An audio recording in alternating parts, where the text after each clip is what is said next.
as an educator to her credit. Although she specializes in mathematics and special education, her experiences range from teaching to education consultancy. I hope you find her presentation interesting. If you have any question about the presentation, please do not hesitate to post them down in the chat box, and she will answer your questions at the end of the session. Just to remind you that the session is going to last like for an hour. It will from 12:30 to 1:20 p.m. and 10 minutes to answer your questions. Please note that the presentation is going to be recorded. If you would like to watch the presentation again, it will be available on the ENSID YouTube channel. So thank you again for joining us. And now Ms. Susanna is going to present her session. Good afternoon to everyone, and welcome to today's afternoon session of blended learning. I'm going to talk about blended learning in your classroom. I really do hope both of us can learn from each other, even though this is going to be a little different than an in-person-to-person communication. Blended learning has been around since the 1960s, and it was more of a brick-and-mortar instruction with some e-learning happening. But 60 years later, blended learning has become a way of life in education as well as in the corporate world. COVID-19 is the harbinger of blended learning today. Like I said, COVID-19 has been the harbinger of blended learning today, causing a whole change in the way education is approached. The objectives for today's presentation will be: we define blended learning in today's circumstances, we identify different blended learning models, and we review the process of blended learning with its advantages and challenges. Now, UNESCO has some very interesting data for us.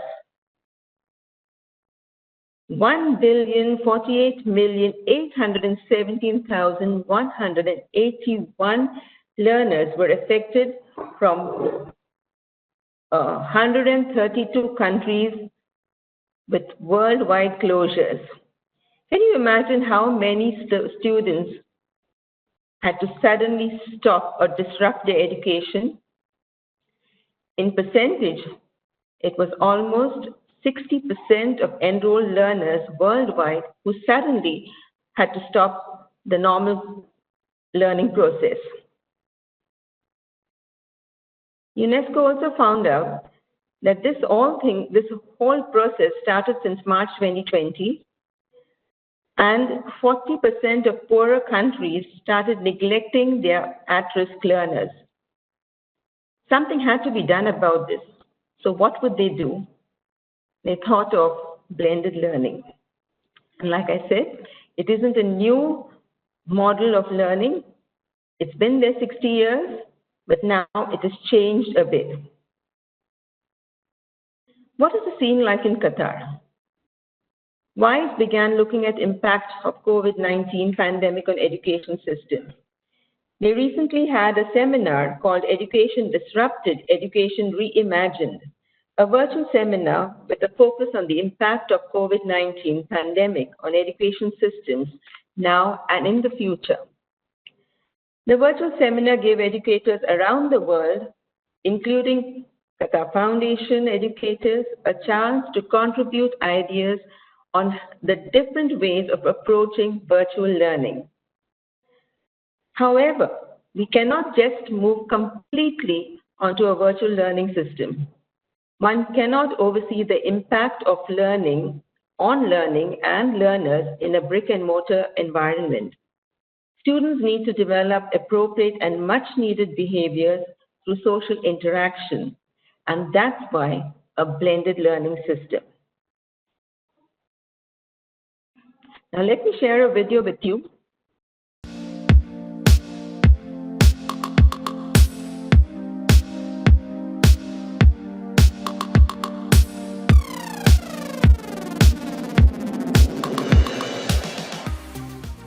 Blended learning describes a fundamental change in education design by utilising a combination of digital learning objects and active learning methods to improve the learning experience and outcomes. A teaching session created with a blended learning model uses the face-to-face teaching time for activities that benefit the most from direct instruction. There's general consensus that blended learning has three main components: face-to-face active learning activities facilitated by an educator, digital learning objects, often bite-sized chunks of information, and structured independent study time guided by the face-to-face teaching experience. There is no set percentage for each of these components, and the amount of blend can vary from session to session. The move to blended learning supports the role of the educator to shift to a more facilitation role. The facilitator places an emphasis on empowering learners with the skills and knowledge required to make the most of the digital materials, active learning activities, and independent study time by guiding the learners through the experience.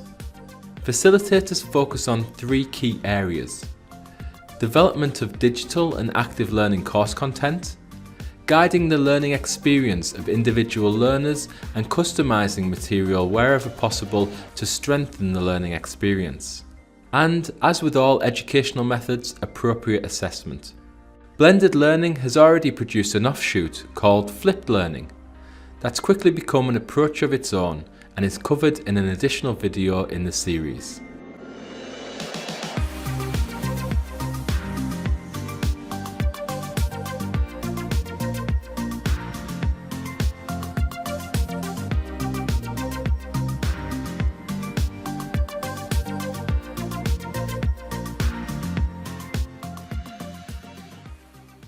All that video can be now summarized in this Venn diagram as it's a blend of face-to-face learning and an online learning system. In this blended learning system, students are given autonomy, or at least some element of autonomy and control over time, place, path, and pace. The methodology behind blended learning is to combine classroom learning with mobile or online learning. It is also known by different names like mixed learning, hybrid learning, blended e-learning, melded learning, and so on. Besides requiring the physical presence of both the teacher and the student, like I said, it has some elements of student control over their time. Learning is no longer restricted to the school day or the school year, over control over their place. So where do they study? Whether it was in a classroom, whether it is in the library, or whether it is their home, the children can control that. The path, learning is no longer restricted to the pedagogy used by the teacher. Interactive and adaptive software allows students to learn in a method that is customized to their needs. So this helps to tailor the learning to the students' needs. And there's also control over their pace. How they don't have to learn at the same level as the whole class. They can move according to how they grasp things, how they progress. Now here are some models of blended learning.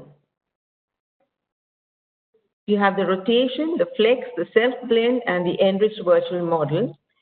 And most of you must be familiar with the rotation model, which has the station rotation, lab rotation, flipped classroom model, and the individual rotation model.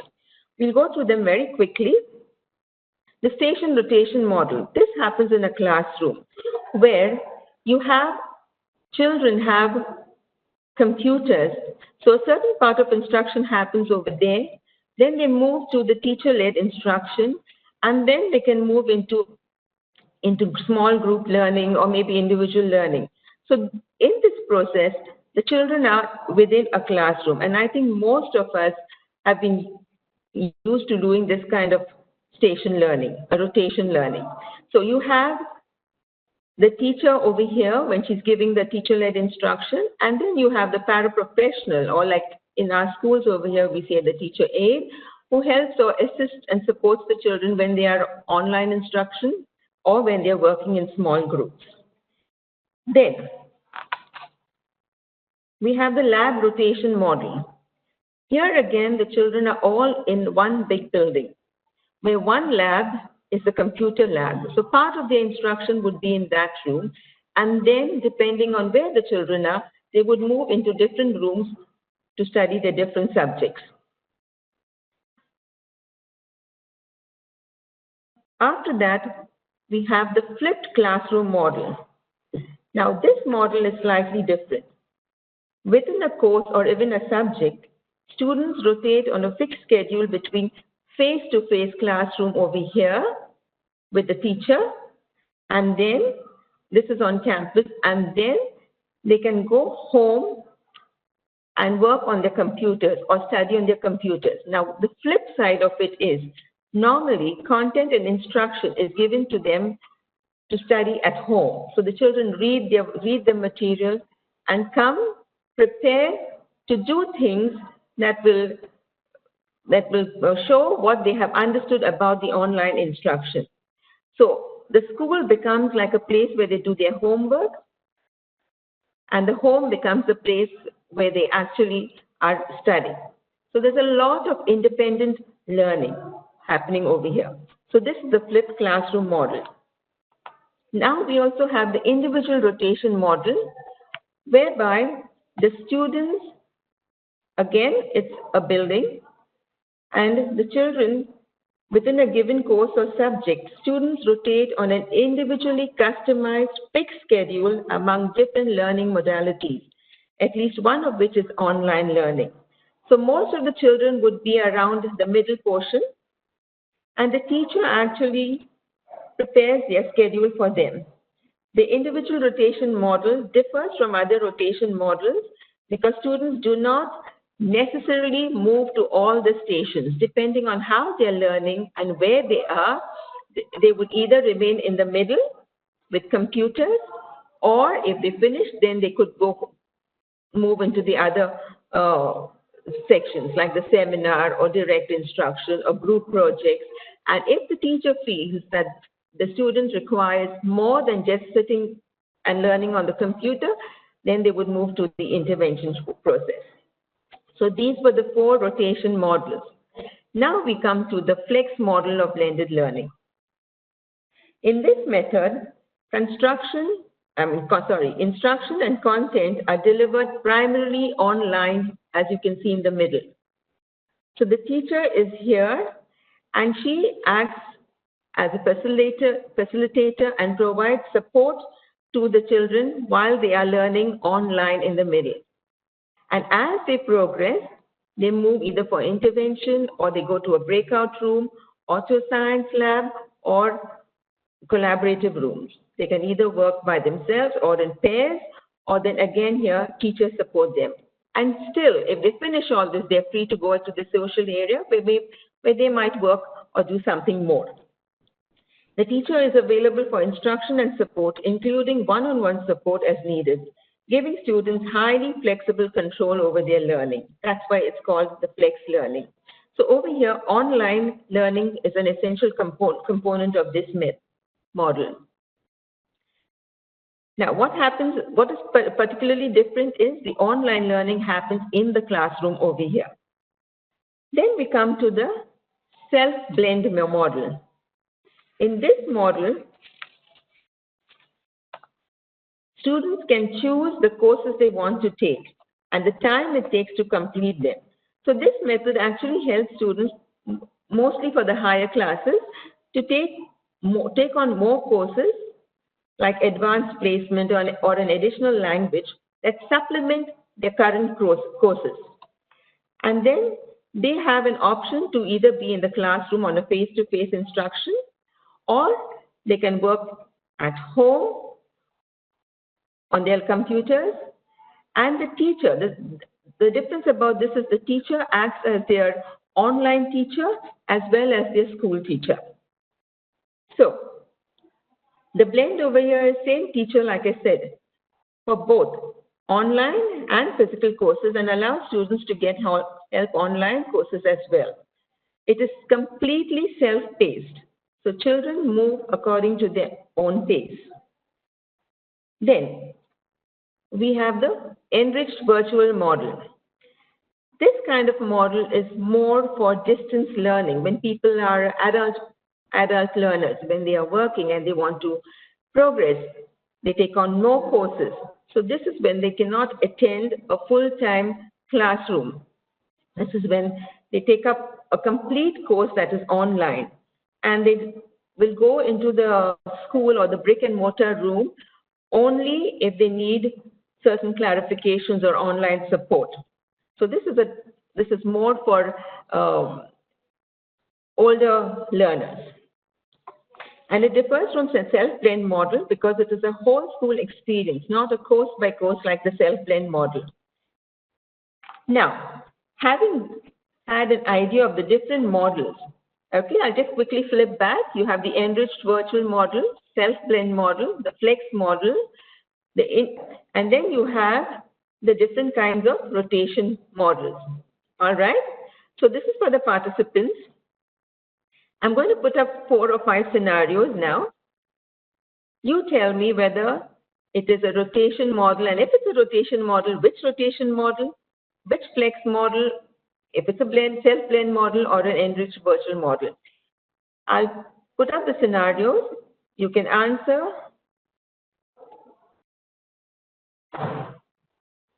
Okay. Here, I think you have the chat, right? So in the chat column, you could type out your answers, all right? And my colleague Zainab will be able to see the answers. So this is the first one. Mota watched a recorded lecture online about the stock market before competing in a stock buying simulation in class the next day. So what kind of a model is this? Is this a flex model, a lab rotation, or a flipped classroom? I'll give you about 2 minutes to write out your answers. Zainab is keeping an eye. Okay, so let's go to the next one. Have you got answers, Zainab? Yeah, have you got answers? Yes. Flipped classroom, yes. Well done. It is a flipped classroom. Then the next scenario. What's happening? Okay. Sana has independent work time all Friday morning to choose from a variety of online resources that her teachers have compiled to learn about sediment formation. She watches videos and does practice quizzes in class until she feels ready to take an assessment on the topic.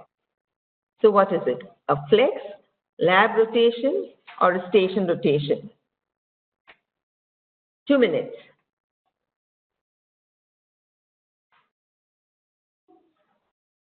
She has independent work time all Friday morning to choose from a variety of online resources.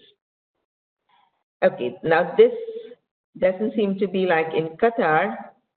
This Friday probably is a weekday.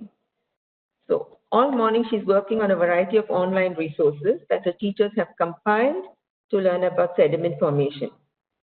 She watches videos and does practice quizzes in class. So she's doing the online element at home, and she comes to class and she does the practice quizzes until she feels ready to take an assessment on the topic. So home was where she was studying or getting the instruction and the content, and she comes to school to do the quizzes. So what is it? No one? You normally would have the instruction in school, right? But now she has the, yes, you're right, it's the flex. Absolutely. The Noor answered flex. Thank you, Noor. Now here you have Sarah. Sarah goes to school on Monday. She follows a schedule that has been determined based on her earlier progress and the teacher's assessment of her needs. For the first 2 sessions, she works independently on her report on the Caribbean islands. She spends the next 2 sessions working on geometry online. After that, she spends a session working in a group. That's fast. I haven't finished. Okay, after that, she spends a session working in a group to come up with questions about the novel they read last week. Think again. Think again.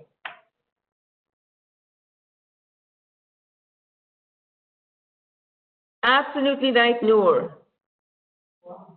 Why? Noor, can you type out your answer? Why you say it's an individual rotation? Anyway, it's an individual rotation. That's true. Let's go to the next one. As Maria travels frequently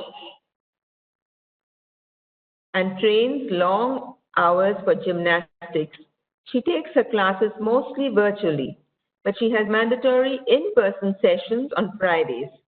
She can also come into the learning center when she needs extra help or has a group project. You're very fast, Noor. Well done. Thank you. It is the enriched virtual model. And let's go to the last one. Now, this is a little big. Ali and Kareem's class has been learning about compound sentences by using targeted practice sessions from an online program. Using the results from the program, the teacher sees that Ali and several other students have trouble with comma usage.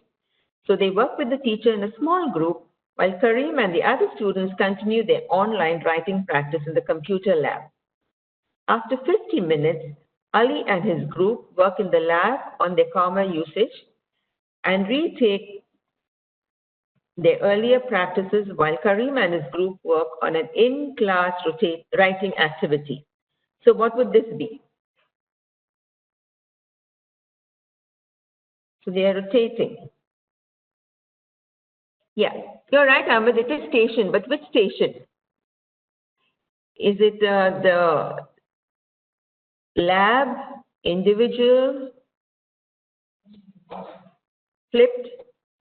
Which it is a station rotation. It is a rotation, but they are working in. Where are they working, Ahmed? Can you type? Yeah, Susanna, if they raise their hand, I'll unmute them. If they raise their hand, I'll unmute them. Okay. If you can raise your hand, there's a little icon there. If you can press on that, raise your hand, then you can be unmuted and you could speak to us. So Ahmed, which one is it? It is a rotation. Is it a lab or just a plain station?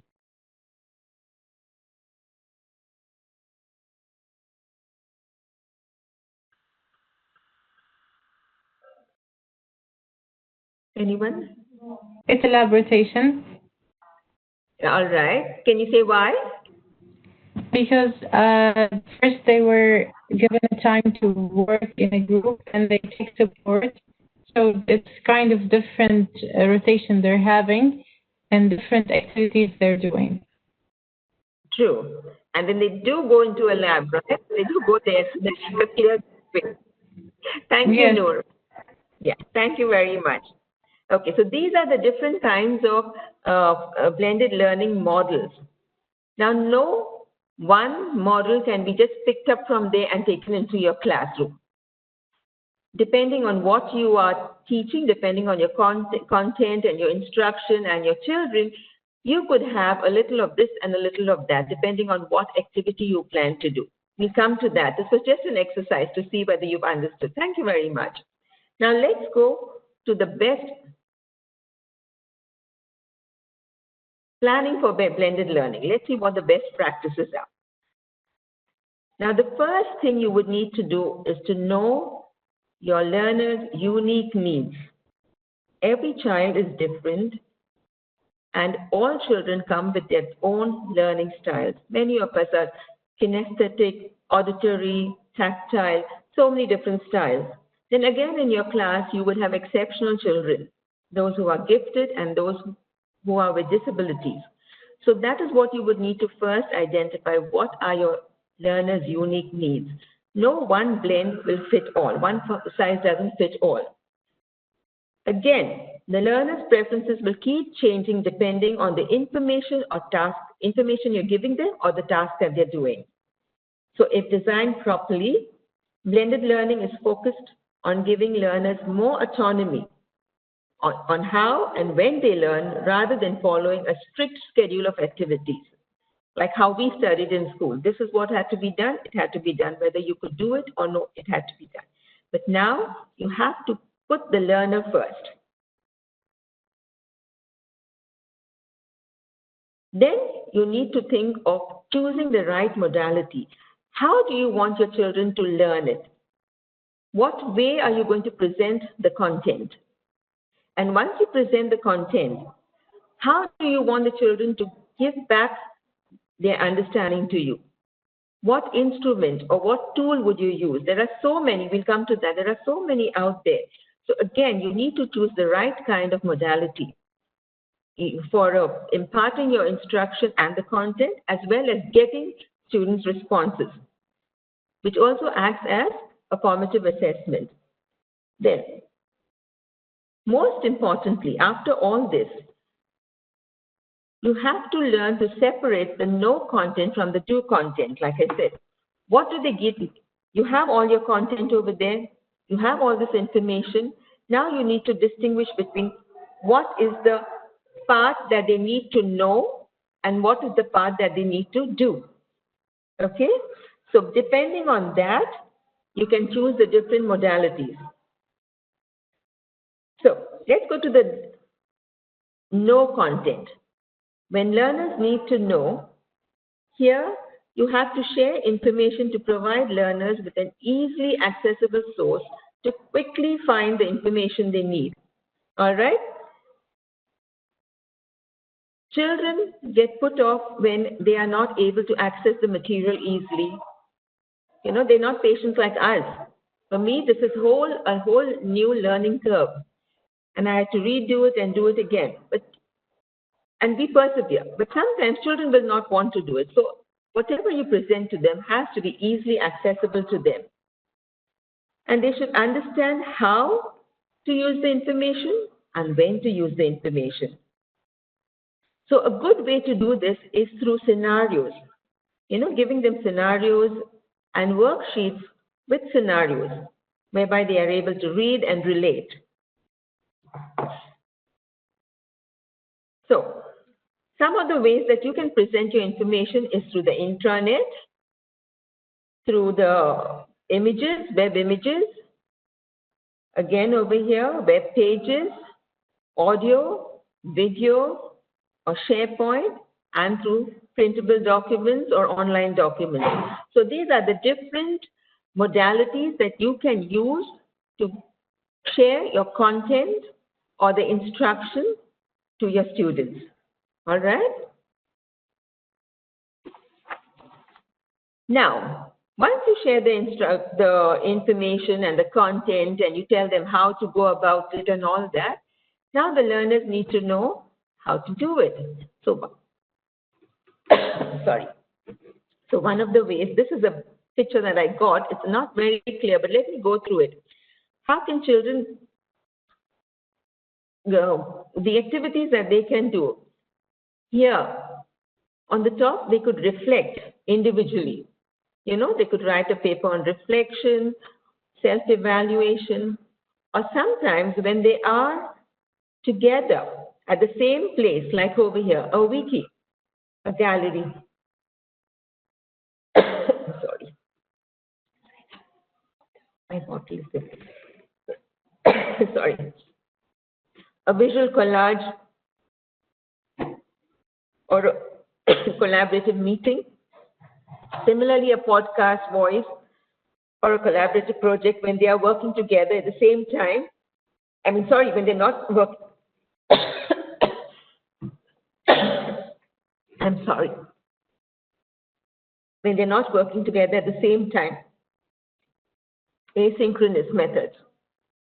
But if they are at the same place together, students could have discussions, collaborative work, and answers, or small discussions. So this is how they could get together with their groups and present what they have understood, their discussions. This is one of the ways that they could do it. Secondly, Again, especially for exceptional children, you could ask them to do projects or give them problems to solve problems. Or those who like to write could write a story or write something about what they have learned. So this is when the learners start presenting what they have understood.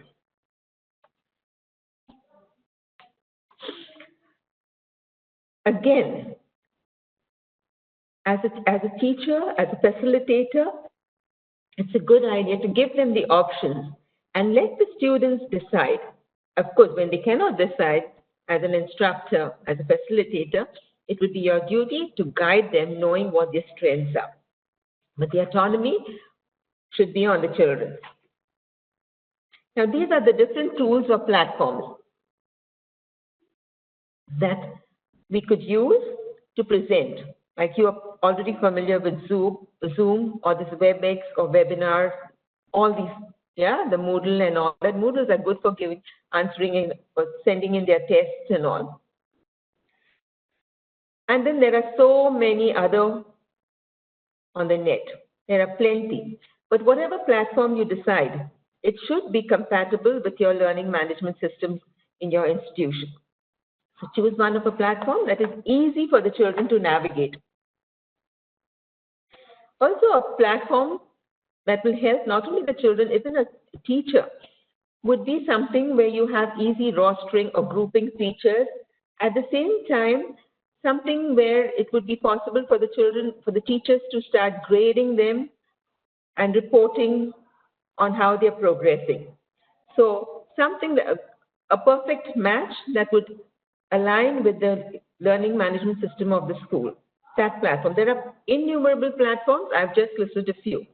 So once you know the modalities, then you look at the platforms. Now, blended learning can happen at different levels. At the activity level, course level, program level, and institution level. At the activity level, it is normally decided by the instructors. The instructor would say, okay, what activity I need to blend for these children. The course level is determined by the designers who are designing the big course and all. But at the institution level and the program level, these are guided or influenced by the learners. At this grade, what are the learners going to learn? What are they going to achieve? What are the objectives going to be? So that is how the program is designed.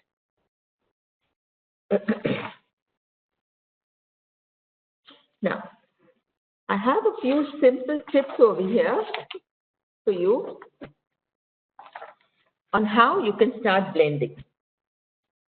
The first thing is getting discussions going in class. As a teacher, when you walk into your classroom and you have a lesson prepared, when I say classroom, sometimes now classrooms are also online. So you have your whole class of students looking at you. Unfortunately, I can't see any of you. But every teacher would love their students to be enthusiastic about the topics that they're about to teach, right? So how do you get them prepared to come with that enthusiasm? What you could do is you could have an online discussion forum where the children could read. You post a query or a question, and the children could read and comment and contribute towards that discussion. So this way, it gives an opportunity for students also who are not comfortable to speak in front of a group. You know, you have many of them who don't like to put their hands up. So, but over here, they would be happily contributing to what that discussion is.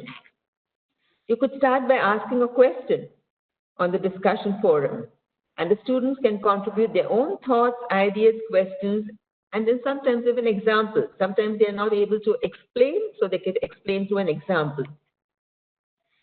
It also gives you as a teacher a good idea of how much your students know about that topic and what their opinions are. One way of actually starting a forum or a discussion going would start with, I would like to start with something that is not the norm. I wouldn't say controversial as such, but something different. For example, now we are COVID-19 and we all have to wear our masks. Many children don't like it. Adults also don't like to wear it. So you could start a question like, wearing a mask is necessary only if you hear of a positive case in your class or an infection in your class. So you could post that and then get the children to discuss about it, post their comments on it, their reasons on it, give examples on it. So that is one way of starting a discussion forum. Besides discussion, you can even have a poll. Questions with multiple choice. It need not be yes and no. It could also be like if you want to do something on sports, you could ask questions like, who is your favorite footballer? The games are going on now, so that's how I thought of who is your favorite footballer? And give them a choice. And when they choose, you know a little bit about the players, so it gives you an idea about what the opinion of the children are. Now, this is not only for before the class begins, even when the class ends, you could use a discussion forum as a recap of how the lesson went, of how much they have understood. So that's the first thing, getting discussions going on in class. Secondly, we could use videos in class and at home. To reduce the amount of talking they do to a class in a minimum, using videos is a good thing. Teachers make their own videos, and the internet is loaded with videos. Unfortunately, it is quantity that is on the net. So that's why you need to look at quality and try to get the best video, the best audio if possible sometimes. That would be aligned to what your children are going to study and your grade level and the culture, keeping the culture as well. This is really good also for exceptional children, the gifted kids as well as those with disabilities who do not like to see text.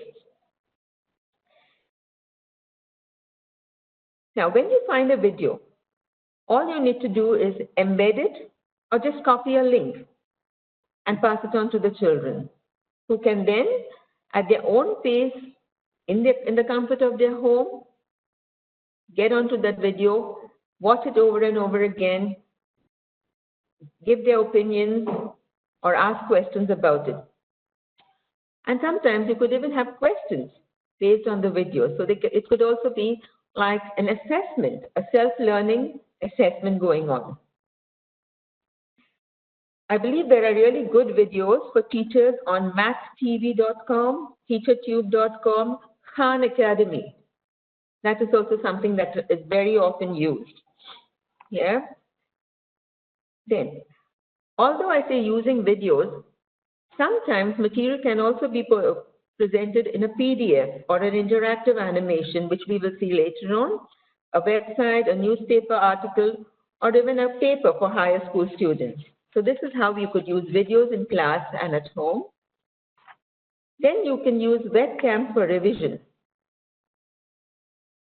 Now here, using webcams, children make their own videos. All right, they make their own videos and they share it with the class or the other students, right?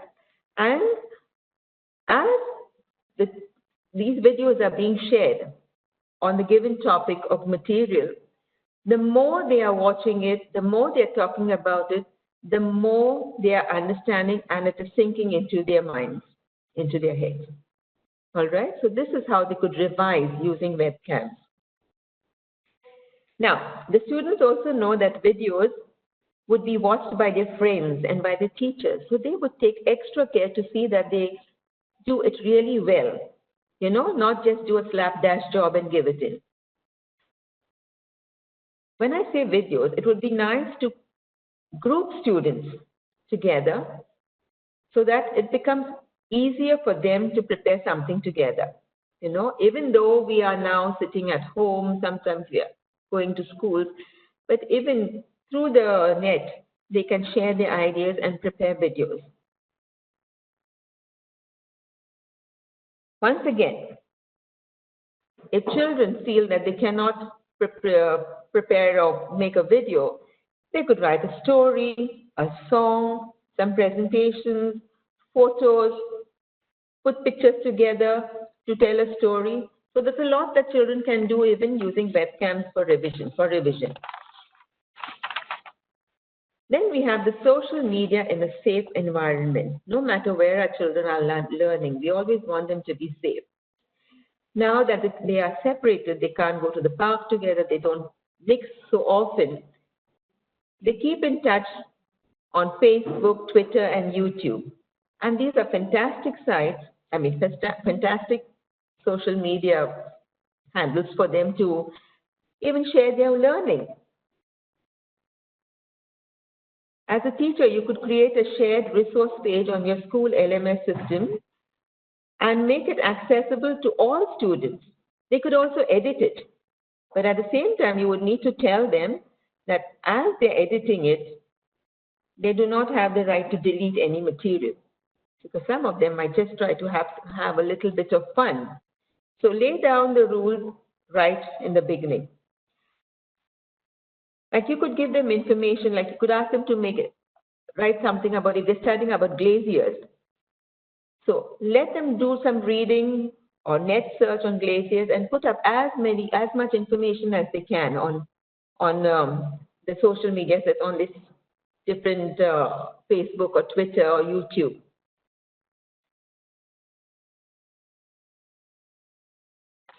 Again, once they put these things up, you can go back to the first month. As you can again generate discussions on them. A healthy discussion without them running anyone else down. You know, this is another skill that you can teach them, to appreciate what someone else has put up. At the same time, if they want to comment negatively, to do it in a positive way. So here you're teaching them even social skills. At the same time, they're learning something as per the curriculum. And finally, journalism for all. Journalism is already online. We don't buy our newspapers as often now as we can get them. But it's not only the newspapers, there's so many other things that you can have online. Ask students to make a report about a current event and give them a choice of which medium they use when making the report by telling them that they can write an article, record a radio news report, make videos, a blog post. So they could do all these things and put them on the school's LMS. While they're doing this, they can share it not only with their peers, but they can also share it with children from other regions, from other countries. So this blended learning system is not only about doing your curriculum or finishing your curriculum, it is also teaching them on how to interact and learn from children of their age studying almost the same things around the world. When I talk of, say, journalism for all, this method works not only for journalism, but for any other course. Teachers in most subjects will benefit from differentiating their assignments. The key is to give your students a choice as to how they complete an assignment. So these are a few tips that you could think of when you are preparing for a blended class. Now, here are some advantages of blended learning. I really wish we could have an interactive session. Okay, the first thing, more effective use of classroom time. Because a lot of the material goes online, children come prepared when they come to classroom. So it is easier for them to start doing the activities, and that gives the teacher more time to work with those who are struggling or with the exceptional children. That is one of the things. Easier differentiation. With more time to work with individual students in class, teachers find they can better differentiate their teachings to suit individual needs. They can answer students' questions, giving individual feedback And many online resources can differentiate also automatically. Math exercises, in fact, can be set to get progressively harder when children get more and more answers right. And there are many of those on the net. There are more active students now, especially when you have flipped classroom models where children are coming prepared using online videos and resources to prepare students before they come to class. They have already learned the theory and can use the classroom time to put that theory into practice. So you can give them more and more of higher order thinking skills, activities based on higher order thinking skills. And as the children are working, they're also becoming independent learners, which is really essential in the 21st century. And the teacher now is more relaxed as she can work with other students, as she takes the role of a guide and a mentor. Like I said, when we give the children a choice of using different modalities to express their work, express their behaviors or learning, you're giving scope for more creativity for them rather than all of them doing the same thing.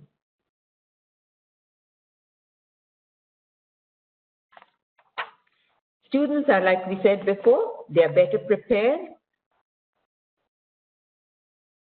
Then, the 21st century skills of reasoning, problem solving, critical thinking, creativity, all these can be embedded through blended learning.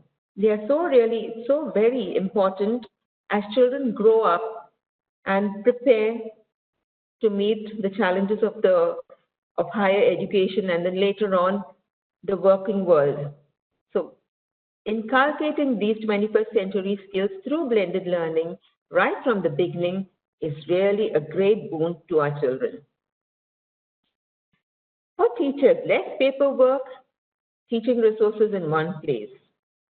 As a teacher, I remember when my tables used to be full of papers, my planning, students marking, books, so much things to do. But now we have the sites whereby, like we said earlier, where they can grade as well as report, so that much less. Even all your resources are in one place. You don't have to have files and files of paperwork. You upload them on your system, and they're all there, easily accessible to you, to students, to parents as well. Collaboration.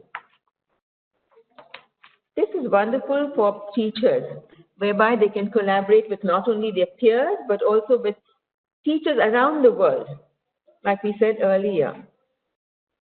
Even children, can collaborate with the other students their age around the world, learning about cultures, tolerance, patience, lower costs as well. The initial investment may be a little high, but later on it is said that it is much, much lower. This is coming from people who've been using these systems. And then finally, better informed parents. When work is sent online, children sometimes don't want to tell their parents what homework they've got, but when things go online, the parents are informed. They can sit with the students and they can, the younger ones especially, they could offer guidance and support the younger children. Even with the older ones, they could supervise them. And at the same time, as parents get feedback, it opens the doors for communication between parents and teachers as well. So these are some of the advantages. And with every advantage comes a disadvantage or a challenge. First thing is an LMS system that does not meet needs. So whatever you do, whatever, like we said earlier, whatever platform you use, it has to be compatible with your LMS system. The content also has to match. Staying student focused. This can be like, even though we said the children are better prepared, all that, young children will get bored, fidgety, sitting on front of a laptop or a computer for a long time, especially children who want to do things, learn by doing, the kinesthetic learners. For them, this becomes really difficult to keep them focused. They do get demotivated. So we got to think of how we need to blend the time that they sit at the computer as well as actually do things. Another thing, a challenge is plagiarism. and credibility problem. With so many websites now, you give students problems and they're not able to solve it. Instead of thinking of how, they probably would just post it and somebody would answer, around the world would answer it for them. Copying information and posting it as their own, So this is something that needs to be looked. As a teacher, you could have plagiarism checkers online, and when they have assessments, you could also have assessments in such a way that each questions are set in such a way that students get different sets of questions, so there is no chance of them actually sharing their answers. Designing assessments using technology. I would put both these together. For many teachers who are used to the brick and mortar room and the board and the chalk or the marker method, learning something new can be quite challenging. But yet, with good professional development, teachers would be able to meet these challenges. Also, children have to be taught how to be, children are very good with playing games on the net. But yet, when it comes to something that has a system, they can be put off. So children also need to be taught on how to be using the different kinds of systems that we have. Get it right. All said and done, while blending learning is one of the trending methods to delivering learning, it is important to get it right. Avoid taking anything from the net without reviewing the content. Modify it as needed. If possible, put up demo videos also for your students so that they know how to go about on that particular content. Show them how the task should be performed. One thing we tend to do is we look only at summative assessments. We need to have formative assessments through. So that would give you an idea of how the students are progressing. So that is something you should avoid, skipping formative assessments. Avoid routine and boring tasks. Look for innovations every now and then, because children like these kinds of challenges, like to do something different. And even as an adult educator, it's always nice to have something different. Okay, now I'm going to put up a model. Okay, here is a math model that some of the teachers have got on blended learning. If you see, they have the first session, which is, I hope it is visible, teacher-led station, then you have the online station, and then you have the offline station. Now, in the teacher-led station, everybody progresses linearly at the same time. So, first thing is, you can hook the group, that is, get their attention, present a problem or a challenge, or ask students to pair up to discuss. There are different things given.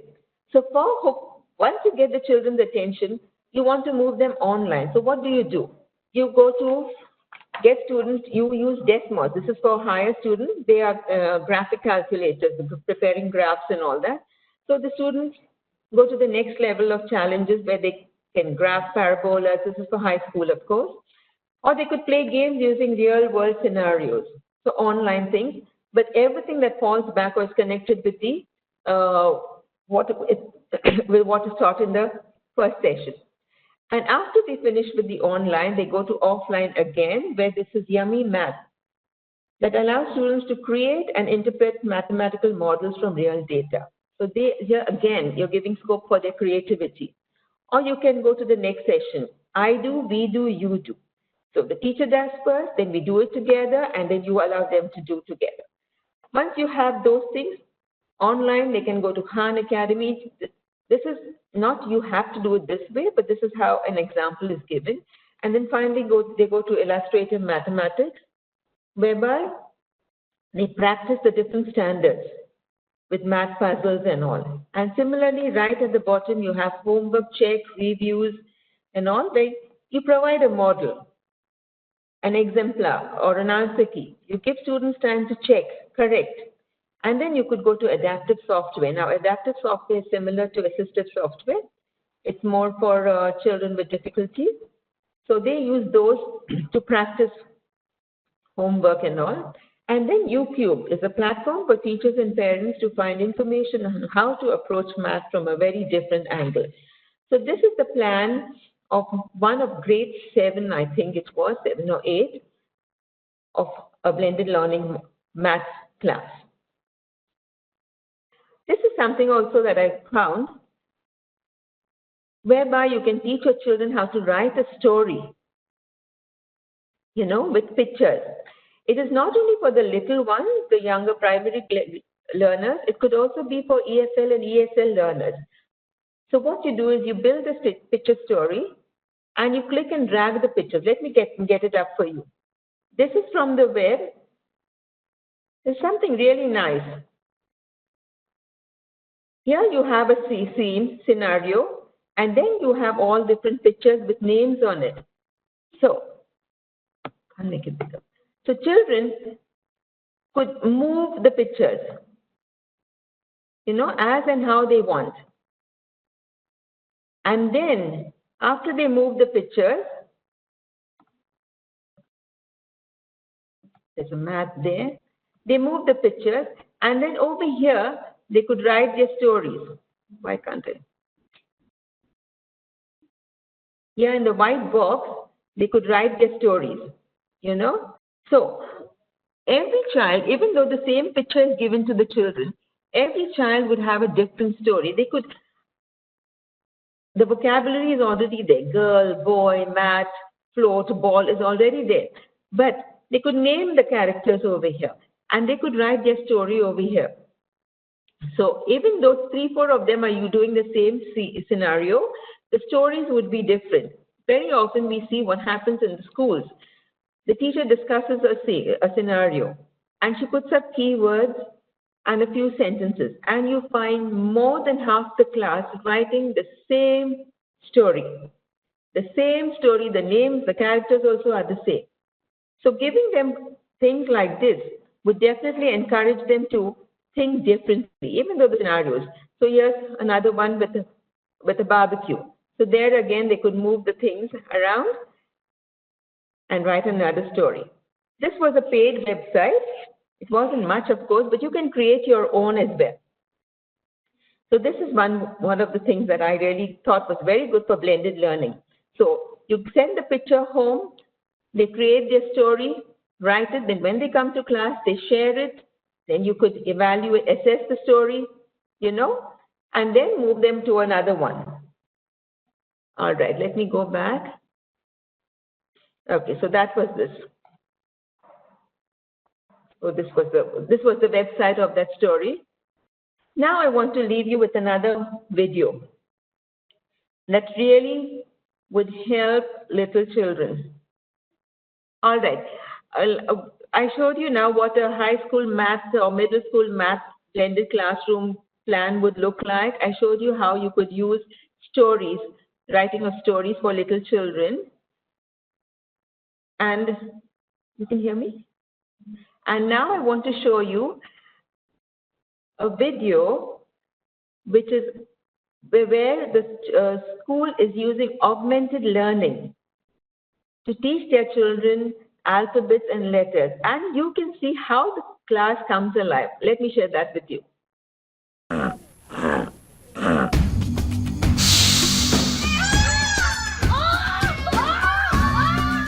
My 2 adopted sons from Russia were really struggling to learn how to read, and we needed a breakthrough.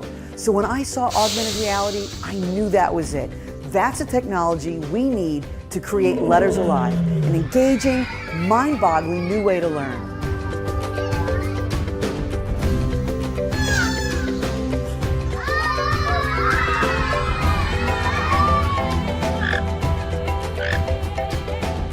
G, G, J.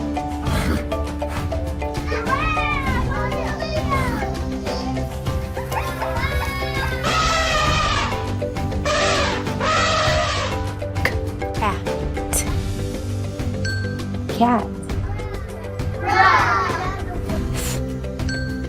Thing. At. That. Swim. Jump. Eat. The frog can. Eat.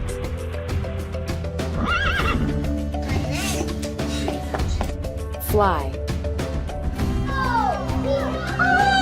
Augmented reality, Letters Alive, and Alive Studios really has increased the engagement and excitement that my class and my students have for ABC Boot Camp. 5. 1, 2, 3, 4, 5. 5, 2 is less than 8. Cube, sphere, 679. Time to pack. What will he take?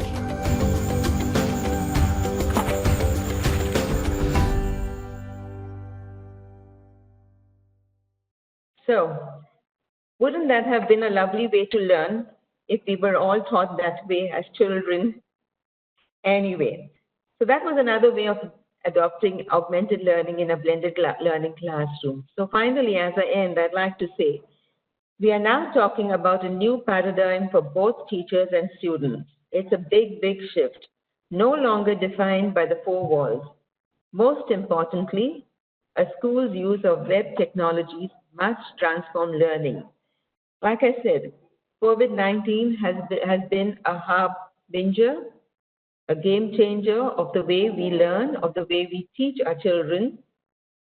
And it seems like it is here to stay. This kind of paradigm shift is here to stay.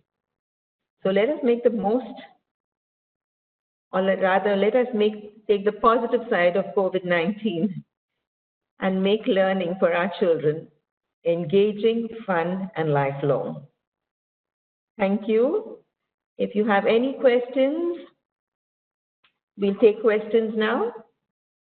Thank you for being here.